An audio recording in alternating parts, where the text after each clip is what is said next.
According to the Texas Forest Service, only 10% of the fire in southern Grimes County has been contained.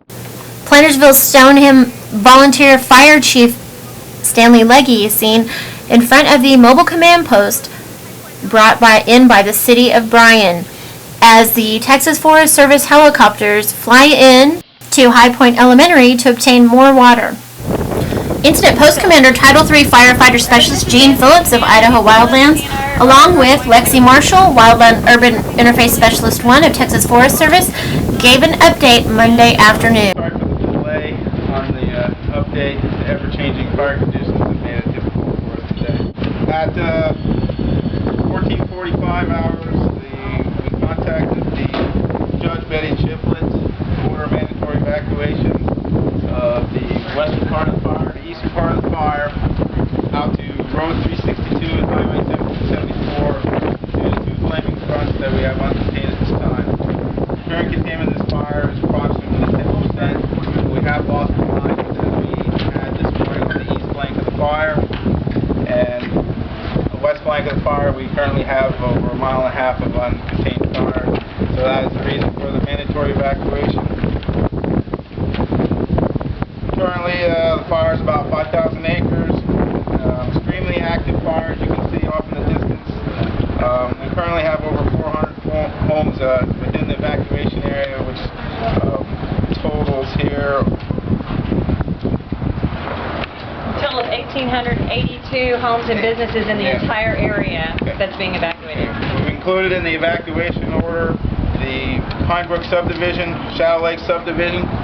The perimeter of the fire is currently at on the north side, County Road 306 and Highway 105, FM Road 362 on the west, on the south side, 3 up County Road 302, and it's currently heading to the east to FM Road 1774. We relocated the evacuation site to the high school, and it'll be set up by 7 p.m. this evening. It'll be the Navasota High School through Navasota ISD on State Highway 90. Currently, we have 6 dozers on the fire, approximately 20 volunteer fire department engines. I've got an air attack plane in the air. I've got 4 single-engine air tankers, 1 Type 1 heavy helicopter, 2 Black Hawk military helicopters flying on the fire, trying to protect the residents. And we have 1 Type 3 helicopter also on the fire for bucket work and reconnaissance flights. And that's the current update of the fire. How high are the winds right now? We're probably at sustained 15 miles an hour with gusts up to 30 miles an hour on the fire. And I'm sorry, I'm going to ask yourself, the evacuation work. The areas west to Highway 362, and then off to the northeast, the Pine Brook subdivision and Shadow Lake subdivision out to FM Road 1774. Can you describe the movement? It sounds like things are picking up once again here. It's moving, spotting, crowning, spotting a quarter mile out front of the fire.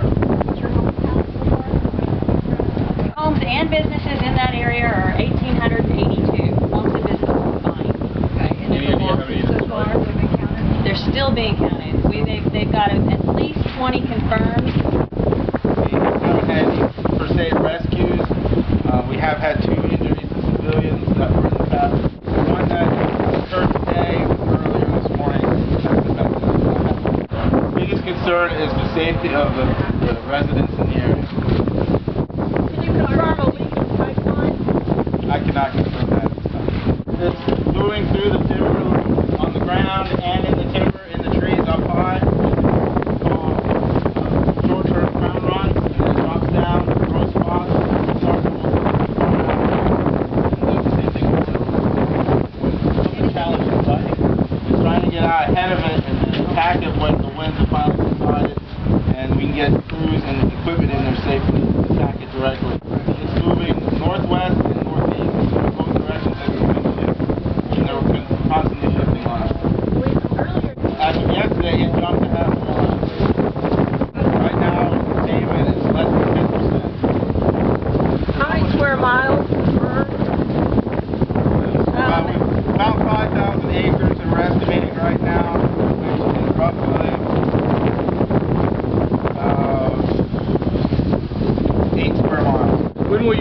a list of structures that have been destroyed. They continue getting assessments. We actually contacted homeowners first. We did not give that out. With only 10% contained, can you tell me how many fire departments are out there fighting right now?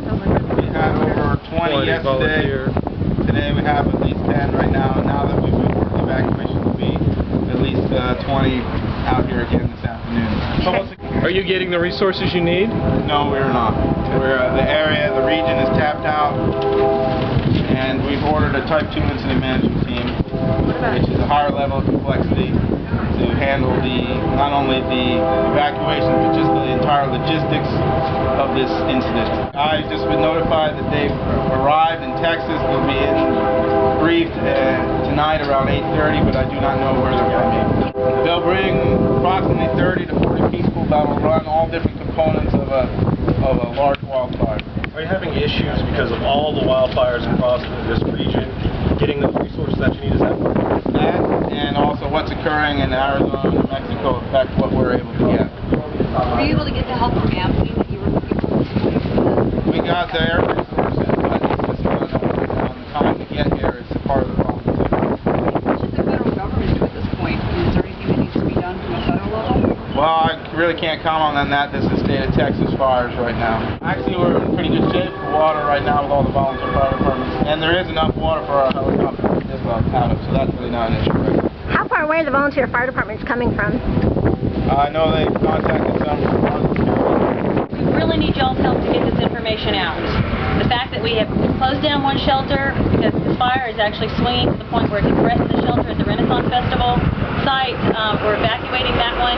We need everybody to shift over to the Navasota High School if they need sheltering. If they need sheltering, they need to shift over to the Navasota High School, and we need for people to call and check in with the information. We'll try to get a phone number for you guys so people, if they're not going to check in physically, that they can call and check in, because we're going to need names, the addresses of the area that they evacuated, and a way to contact them. The evacuation is important to try to save their lives. That's registering. Yeah, but registering with us is so that we can let people know whether they have a home to come back to or when it's safe to actually go back when they do have a home to go back to. In order for us to let them know and keep those homeowners in the information loop, we've got to be able to contact them. Have you started contacting people yet? I haven't, because I don't even have a list yet, and I'm waiting for that list. what was the point of it? South part of the fire off Clark. Do we know what started the fire? Undetermined at this time. I'm with the State of Idaho Department of Lands. Earlier they were asking about, One other comment I would like to make is with the mandatory evacuation, we've had people running the roadblocks. We ask you to spread the word to not have people run the roadblocks. They're on the schedule. The evacuations have increased. so how would you describe that increase? We went from maybe 100 homes to an area that now spans 36,612 acres, which includes over 1,800 homes and businesses. They're closing this one at Renaissance, and because the fire and the activity is shifting sideways, and it's close enough to that shelter, we don't want to run the risk of it. How's the Grimes County Sheriff's Office helping out? Currently, right now, we're manning the checkpoints on the road. We got road closures going on, so we're restricting access in some areas. We also have units inside, protection of people's property and from looting and burglars and stuff. So we're patrolling inside the grounds also. We're also relaying any information that we see about certain areas where hotspots fires are back to the fire department so they can come and take care of it. And then we're also patrolling the roadways and trying to make everybody safe. Word on the animals. Not at this point, but we do have a lady right behind you in the red shirt here, Sid, and she is taking the contact information for the people who have animals. We need to know your name, contact number, and the location of the animals that need to be evacuated if possible. So we can't rescue them if we don't know where they are. At this point, we don't have shelter situations set up for pets and animals. If people have pets and animals, they will not be able to actually stay at this Red Cross shelter in Navasota. We're going to have to either find alternative arrangements for them, and we can start working on it. But Red Cross shelters, unfortunately, cannot take animals.